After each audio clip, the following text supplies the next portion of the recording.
The hot air balloon scene was wild. Luke Newton was living his best life that day as like the hunk with the rope. He was loving it. It was great. Hi, I'm Nicola Coughlan, and this is how I became Penelope Featherington in Bridgerton. I auditioned for Bridgerton when I had finished season 2 of Derry Girls. I originally auditioned for Penelope, but I didn't realize that she was Lady Whistledown. Sorry, spoiler if anyone who hasn't seen it. And I didn't have a lot of time to prep. I had like 2 days, so I just learned my lines, went and did it, but it was with a casting director's assistant. And I was like, okay, but this must be the step before the main step. But what I didn't expect was about 2 weeks later getting a call offering me the job. What is wild to me about Bridgerton is that I never did a single chemistry test. The relationships I have in the show, the ones with Claudia Jessie, who plays Eloise, and Luke Newton, who plays Colin, they're really, really important in the show. A lot of it was to do with Shonda. She cast a lot of the actors from a single audition. Everyone says she just has an instinct and she feels like whoever's right for the part is who she says, and her track record's pretty amazing.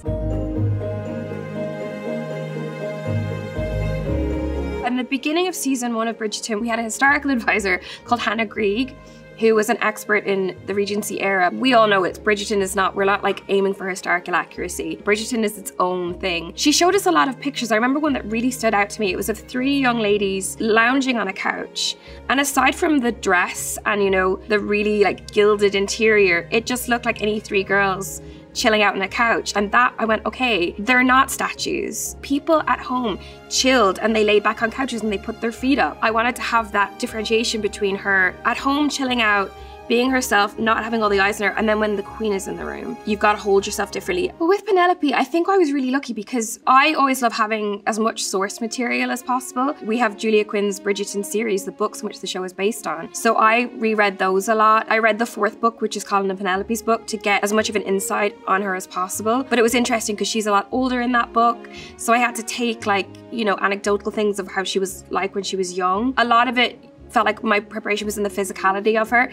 I always thought of her like a yo-yo in season 1, that she'd kind of go out to say something, but then she had to pull it back. She'd try and be crafty and try and do this, but it was like, I've got to bring it in. And then in season 2, I wanted her to have a little bit more of an arrogance about her, but misplaced maybe a little bit, because she's like the most famous person in London, but nobody knows that she is. And she sort of then convinced herself that her and Colin are having this love story, which they're really not in season 2. But in season 3, I wanted her to feel more grounded, more like a young woman, and more becoming comfortable with herself. I always think a lot of the mistakes actors make is when you have a big age gap between you and the character you're playing, is to try and sort of patronize and not see young people as still fully rounded human beings, which they are. And they try and play it like a silly little baby. And I'm like how many 17-year-olds you know are actually like that? They're completely with it.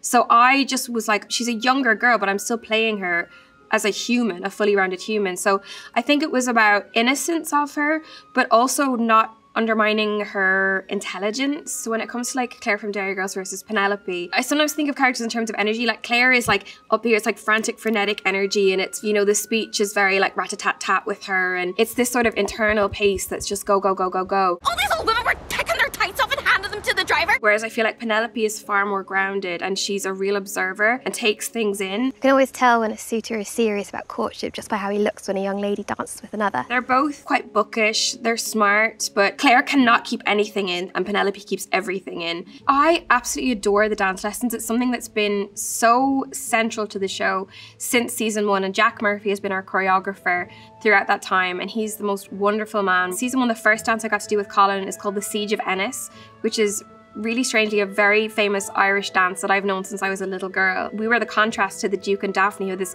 very romantic sweeping dance. We had this sort of giddy, young, childish dance. And then, you know, I had another dance with Luke at the end of season 2, and that was sort of inspired a little bit by tango and a little bit back and forth. They're kind of turning and they're not really seeing one another, and that is really reflective of what's going on in their relationship at the time. And then in season 3, we have several dances together, I'm really happy to say. It's just showing where the dynamic has changed and the shift that comes with them, and her standing on her own 2 feet a little more, and also getting to dance with Lord Debling. And that dance, when she sees that a man finally sees her as a romantic prospect and as a woman, and I feel like in that moment it does something to her, and the whole town sees it and Colin sees it. And so storytelling through dance is a super important part of the show. It was more Penelope's tone of voice that I worked on, the higher tones and the young energy and not a lot of resonance. He's already making his way back to you here, to come and take you home. And then through season 2, I dropped her a little bit. So your lady whistle down, sir. It's over. In season 3, I dropped her more because she has to feel like a woman, and like there's a certain amount of grounding to her. You do not much like attracting notice, do you? The days on set they're hardcore. My pickup time's generally about 4 a.m. But I will get up like the very last minute. I'll shower the night before. I have my bag ready by the door, my water, my script, everything. I like to keep my scripts in these like spring binders so they hold them together, and I'll keep 2 episodes at a time so I'll know which script we're doing that day, because we'll film generally like episodes 1 and 2 together and 3 and 4 together and so on. It takes about an hour to get to set. I get there. We start hair and makeup, getting the wig on, doing face masks, doing everything. So I have about 2 and a bit hours in there where I'll read over my script. We'd take Polaroids of every single look to document them. Then you go down to set, you do your director's rehearsal and the crew rehearsal. We shoot not that much in a day, really. If you like watch the show, it's probably like 2 scenes, I guess, a day. Like, it takes a long time to film. And then we wrap up about, you know, 6 p.m. And then you go, you de-rig out of hair and makeup, you get your wig off, you look like a little drowned rat, take your makeup off, and you're like, oh my gosh, I look like a Regency era fancy lady a minute ago, and now I look like this. Then I get in the car, I move my tabs, so I say film this day, look at my scripts for the next day. It can be an hour to 2 hours to get back home because of London traffic. Get in the door about 8:30, fall asleep, and do it all again the next day for 8 months. The hot air balloon scene was wild because initially it was scripted not as intensely as it was. It was sort of like, it came in Penelope's direction and Lord Debling whisked her away. But then they were like, no, we're gonna make this a full stunt. I was like, you are kidding me. And we had to like head off and do full stunt rehearsals for it. I had to like throw myself onto a crash mat. Sam Phillips had to come and he fully rugby tackled me. Like, at one point, he went in so hardcore that his coat stuck to my wig and we were attached to one another. Yeah, Luke Newton was living his best life that day as like the hunk with the rope. I really adored this season that they wrote some funny parts for Pen, because I feel like she's been such a sad character in a lot of ways that hasn't had a lot of joy, and to play her as like this goof and realize how terrible she is with men and how she has these insecurities, but they manifest in very funny ways. I love birds as well. I adored that. So in some of those moments, I could be slightly more off the book and like take my time with stuff in a way, and I loved doing that. Something I realized I do as Penelope, it's unintentional, is like blink a lot. I'm like, do these like triple blinks, and I'm like, where did that come from? I think I don't have a cute crying face. You know, like Florence Pugh's this really cute like downturn like smile. My whole jaw just goes like, and it's just like everything. Yeah, I wish I was a cute crier, but I've realized through seeing all the shows in which I cry, I'm like, I'm absolutely not one at all.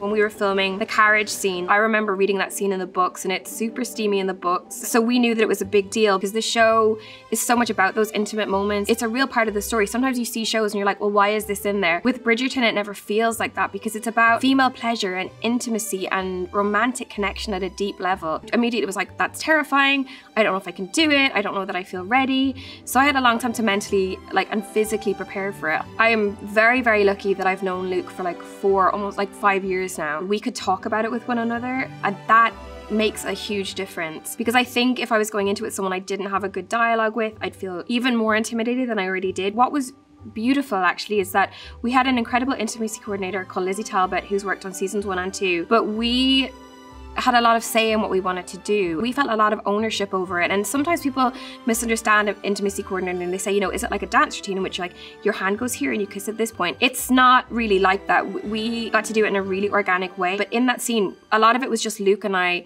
in the carriage with no one else in there. So it was nice because it felt intimate in a very safe way. It was quite funny actually. I do have one funny story about when we were shooting it. Our director, Andrew Ahn, who I adore, was like, you know, it's gonna go up to this point and then you're gonna hear me shout stop, and you then got to Bridgerton House. And I was like, okay, amazing, that's fine. So we were doing the whole scene and it's quite long. There's dialogue and then there's the intimate stuff. And we were going and going and doing the kissing and whatever. And I was like, this feels long, like this feels like it's going on a long time, and I couldn't hear anything.